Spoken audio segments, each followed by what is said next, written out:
Sa napipintong deliberasyon ng quarantine classification sa buong bansa bago sumapit ang 30 ng Abril, inaabangan na ng bawat Pilipino kung luluwag na nga ba ang nararanasang lockdown ng ilang probinsya. Kaya dito sa Pampanga na kahit MGCQ ang umiiral na household lockdown na isang executive order ng probinsya, kinababagutan na ng ilang kabalin. Ang epekto nito para sa mga arawan ang kabuhayan, ang tingin sa lockdown ay isang parusa. Isang halimbawa ay ang mga tricycle driver. Sa ngayon po, wala po, mahina talaga. Ng pasada namin, mahina talaga po. Nangailangan talaga ng ayuda ang mga tricycle driver.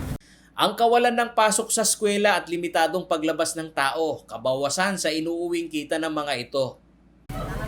Sana po, magbalik na po sa dati, paghihirap ng mga tao.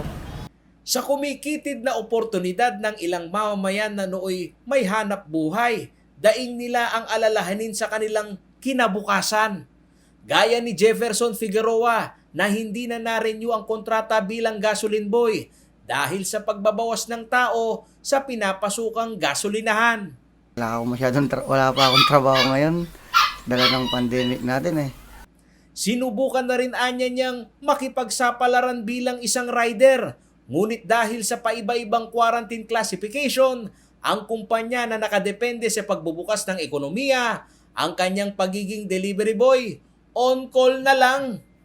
Parang on-call lang kasi kami at saka hindi tuloy-tuloy yung trabaho. Parang tatawagan ka lang pagka maraming delivers.